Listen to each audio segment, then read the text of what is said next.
March 15th, 44 BC. The city of ancient Rome is waking up to another ordinary morning. Merchants prepare their stalls. Citizens walk through crowded streets, and senators quietly make their way toward an important meeting. But today is not an ordinary day. Walking through the streets is the most powerful man in the Roman world, Julius Caesar, a legendary general, a brilliant politician, and now the dictator of Rome. To the common people, Caesar is a hero, the man who expanded Rome's power and brought wealth to the Republic. But inside the Senate chamber, a very different story is unfolding. Dozens of Roman senators are gathering for a meeting that Caesar himself has called. They greet him politely. They bow their heads respectfully. Yet beneath their elegant white robes, they hide something deadly: daggers.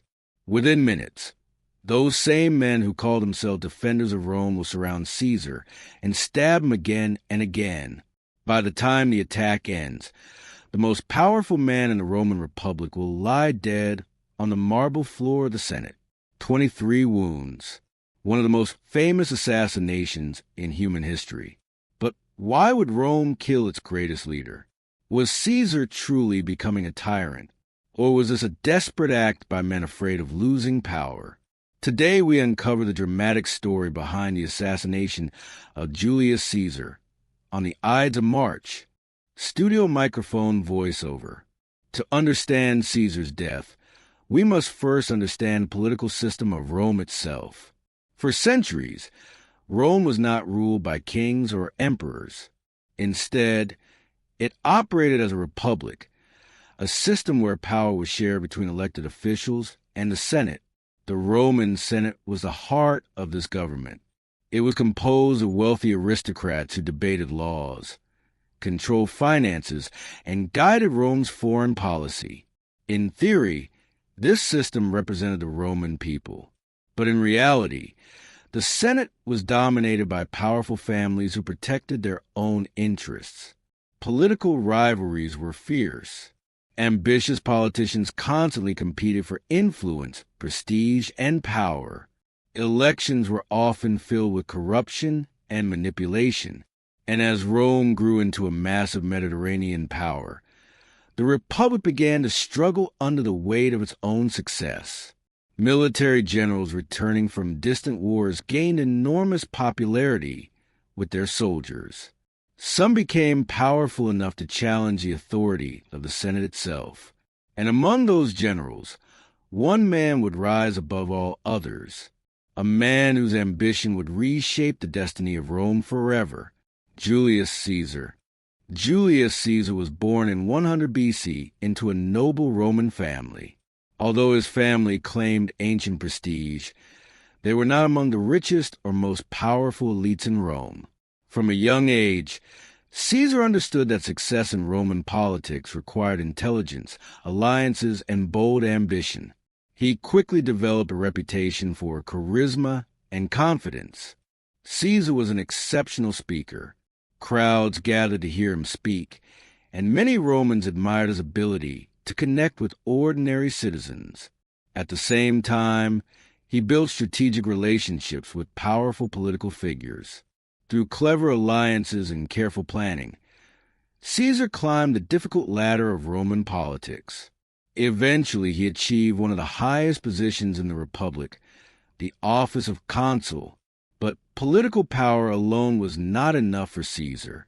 His true ambition lay on the battlefield, because in Rome, military success was the fastest path to ultimate power.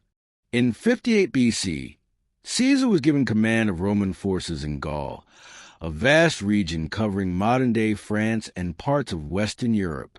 What followed would become one of the most famous military campaigns in ancient history.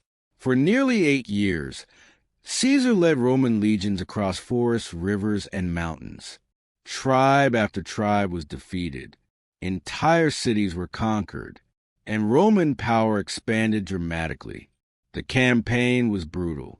Historians estimate that millions of people were either killed or enslaved during these wars. But from a military perspective, Caesar's achievements were extraordinary. He demonstrated remarkable tactical brilliance and leadership. Most importantly, his soldiers developed intense loyalty to them. Caesar was not just a commander. He was a man who led them to victory, wealth, and glory.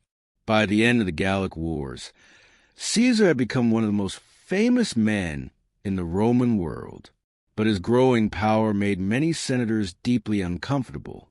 In 49 BC, the Roman Senate ordered Caesar to return to Rome and disband his army. According to Roman law, no general was allowed to bring troops into Italy. This rule existed to prevent military leaders from using their armies to seize political power. Caesar understood the danger of this order. If he returned to Rome without his army, his political enemies could prosecute him and destroy his career. Faced with this dilemma, Caesar made one of the most dramatic decisions in history.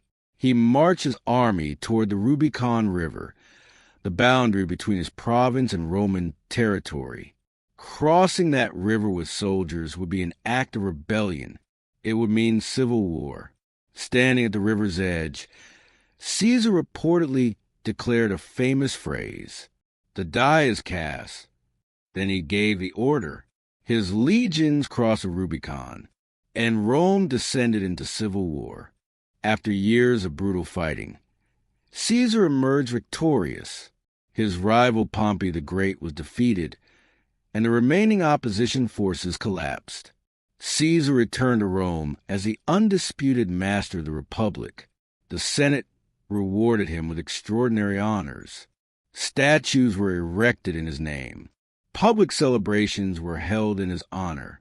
Eventually, the Senate granted him the title that would change everything, dictator for life.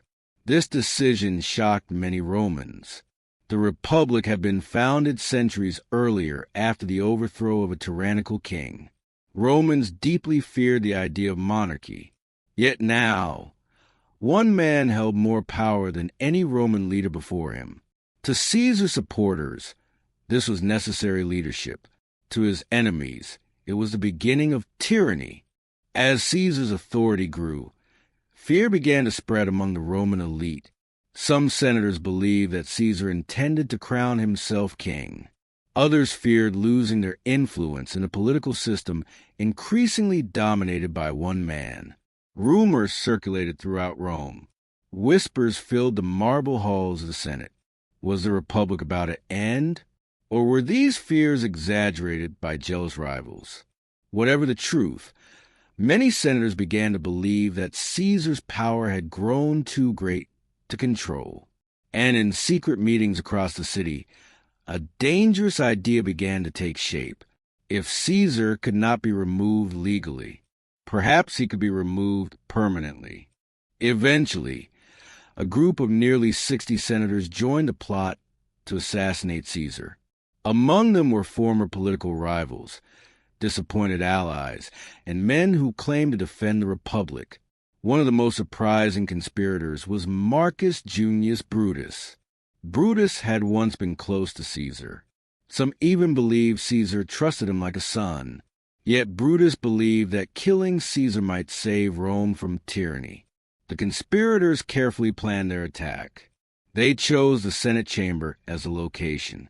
Inside the meeting hall, weapons were normally forbidden. This meant Caesar would be vulnerable. The date was chosen, March 15th, the Ides of March. In the days leading up to the assassination, strange warnings appeared. A fortune teller reportedly warned Caesar to beware the Ides of March. His wife Calpurnia experienced a terrifying dream. In her vision, Caesar lay dead in a pool of blood. Frightened by the dream, she begged him not to attend the Senate meeting. For a moment, Caesar considered staying home, but one of the conspirators, Decimus Brutus, convinced him otherwise. He argued that refusing to attend the meeting would make Caesar appear weak. Reluctantly, Caesar agreed, and with that decision, the final stage of the conspiracy began. On the morning of March 15th, Caesar entered the Senate chamber. The conspirators waited calmly as the meeting began. Suddenly, one senator approached Caesar with a petition. As Caesar listened, another conspirator grabbed his toga. That was the signal. A dagger flashed. Then another. Within seconds, the senators surrounded Caesar.